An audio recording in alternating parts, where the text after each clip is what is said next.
Every family has one, I think. Maybe I should say every extended family has one. That person who, when you hear their name, your eyes kind of roll a little bit and you check your plans. See if maybe you're going to be busy when you're supposed to be meeting up with them. Everybody in every extended family has that one person that nobody really wants to sit next to at the table. They're the uncle or the cousin or the in-law who can speak with deep knowledge and unshakable opinions on any subject. They're the self-appointed, self-acknowledged, self-taught expert on everything.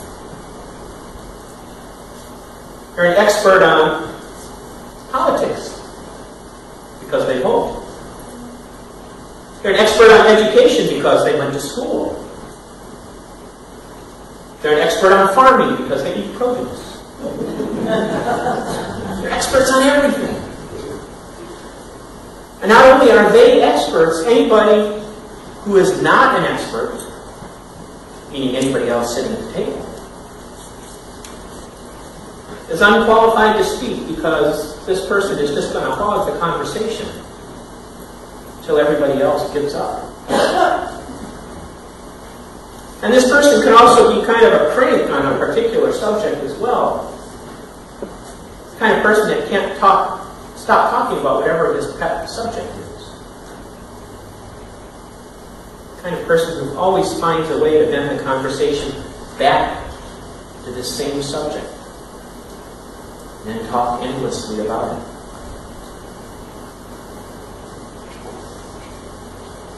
I think, yes, every family, every extended family has that person somewhere in the family tree. If you shake the branches hard enough, they'll fall out.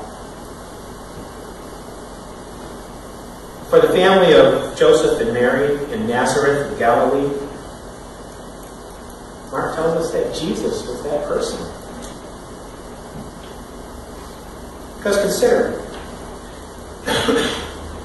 after growing up in what we assume was a regular childhood, because there aren't any reliable accepted accounts of anything different, except for that one incident where Jesus kind of scared the bejeebers out of his parents when he was 12 by staying behind in Jerusalem at the temple after they had left. Except for that incident, we conclude anyway that Jesus must have led a pretty ordinary life as a child. Probably studied the Torah a little bit. Probably learned his father's trade. He learned to be a craftsman. The word that usually is translated as carpenter is tecton. It actually means more than just carpenter. It means a laborer, somebody who builds things. It could have been also accomplished as a mason as well.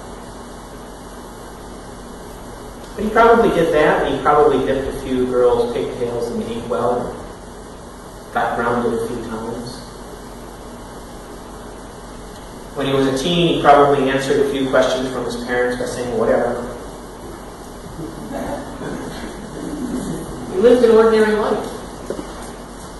By all the lack of account of anything different, we can conclude that he lived an ordinary life up until age 30. And at age 30, Jesus lays down his tools, he kisses his mother goodbye, and he goes off into the world to be an itinerant preacher. At the age of 30, when most men have already established themselves and settled down and had families, Jesus decides he's going to go off and save the world. To his brothers and sisters, maybe even to his mother, must have seemed at least a little bit like the equivalent of running off and joining the circus. And that was bad enough. It was bad enough because people back in Nazareth would say, oh, what's Jesus doing now? I haven't seen him for a while. His family would just mumble something non-committal and then start talking about the weather. And then one day the circus came to Nazareth. Jesus came home. And on the Sabbath, he went to the synagogue and he took the place of honor. And Jesus, this kid, grown kid, the laborer's son, Jesus began to teach his brothers and sisters and his neighbors about God's law. He began to tell them things that they didn't know. He began preaching with authority. Talk about mortifying. His listeners, his friends and neighbors, maybe even his family, we're told, were offended by this. The Greek word is scandalize. Pretty much sounds like what it means, but the people were scandalized by this upstart showing up, preaching. This guy that they had known all their lives as a regular God was all of a sudden standing up there telling them things about God. It was ridiculous, of course, so they rejected him and they mocked him. And we're told that Jesus was amazed by their reaction. According to the Greek translation, it filled him with wonder. How could these people he had grown up with and been friends with, how could they suddenly be so cold and callous? How could they turn on him this way?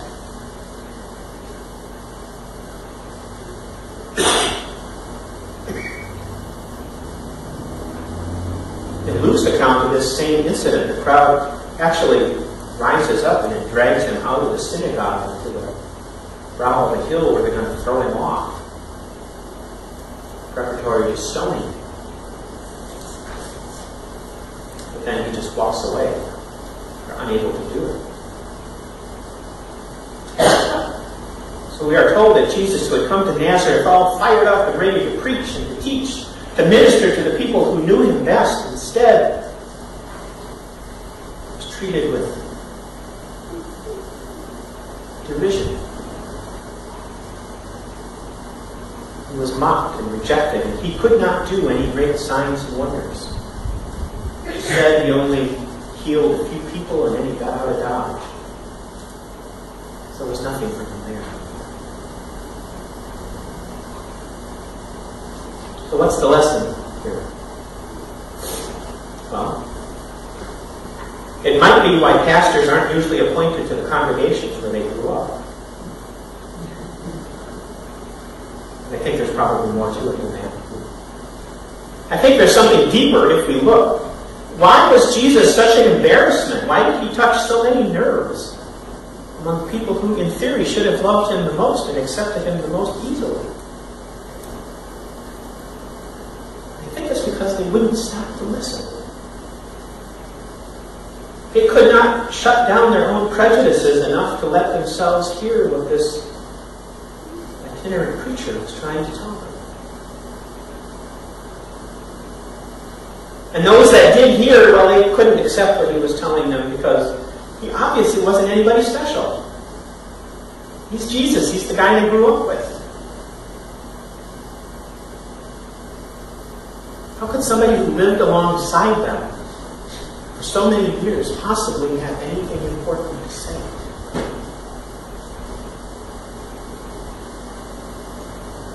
And here's the thing, for us today as Christians,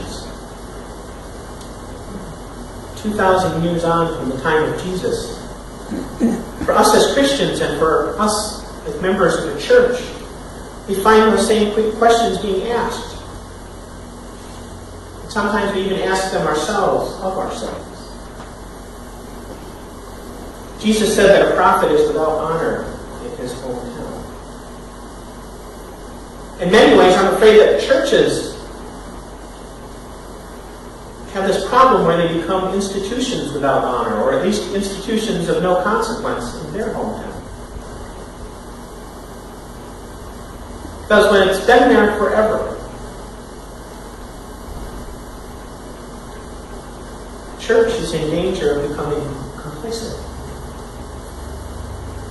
When it's been there forever, just sort of getting along, and everybody knows it, and everybody knows who goes there and who goes everywhere else, the community barely acknowledges what they really are. Instead it'll be, oh, so-and-so church, they're the ones with the good fish fry. They're the ones with the good chicken roast. Well, that church, that's the one that does the auction. Those things may all be true, and they all miss the point. They're signs that the church is blended into the environment. And people no longer know the church or its message. They no longer know the church for what it should be doing and can be doing with them in the community. And I would submit to you that blending in is not what Jesus had in mind. It's not what Jesus was all about. And we know that because he did not go back to Nazareth to just blend in. He went back there to teach. He could have showed up and just kept quiet, sat with mom and brothers and sisters in the back row and said nothing and just nodded through the Sabbath service and forced his eyes to stay open when the rabbi was talking. That wasn't who he was. That was not his point in life. Because he knew that he'd been called to make a difference. And as his heirs, 100 generations later, we are called to make a difference. We are called to be that voice of certainty in an uncertain world. Not certainty about judging people for their lifestyles or for their beliefs, but certainty about the message of Jesus Christ. Certainty about the good news of Jesus Christ.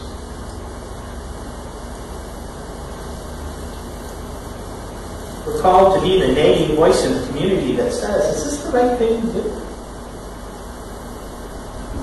Is this the best way to serve our fellow man?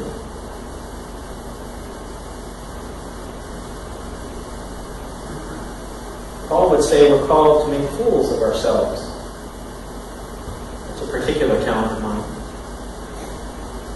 Or we're called to make fools of ourselves for Christ by never letting people forget Him, by always standing up and reminding people. Standing in the face of common wisdom and reminding people that Jesus came, Jesus is here, Jesus is saving. Not letting people get comfortable. We're called sometimes to be the thorn in the side of our community when it comes to doing the right thing.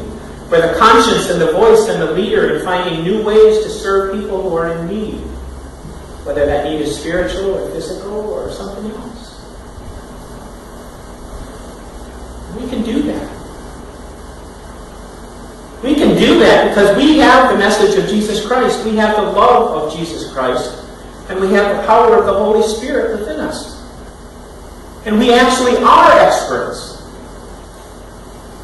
on what the world needs. Because what the world needs is Jesus Christ.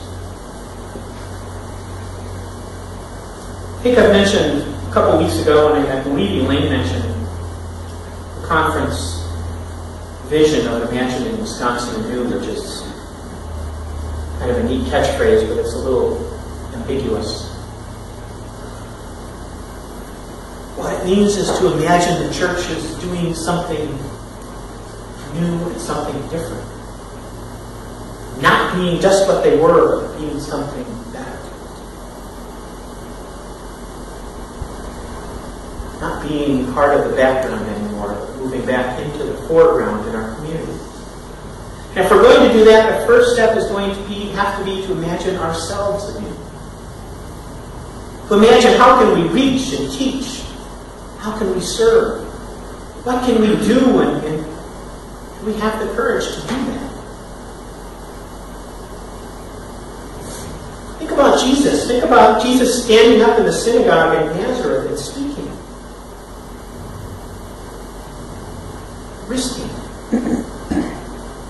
Risking the ridicule.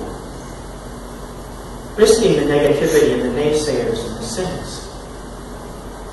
And if Jesus, who risked everything to speak up, were here today, what would he say? What would he do?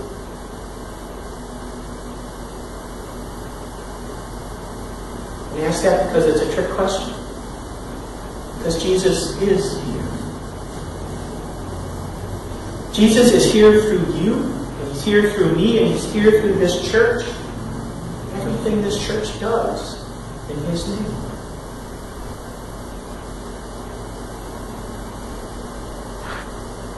Jesus entrusted the future of his ministry to us as individuals and to us as 1,000 different struggling churches like ours. And we all have a choice. Are we going to make the future all about clinging to life, and all about keeping doors open and keeping up appearances? Or are we going to speak up? We're going to act up. Are we going to be the voice of Jesus in this land, and will we be the heart of Jesus in this world? Because this land and this world need that. Next year, 5 years, 10 years from now, are we going to be the church that when people hear our name, they say, oh, are they still open? Or they kind of roll their eyes and say, oh, now what are they doing? Always up to something. What are they doing now? How are they reaching out? How are they touching lives?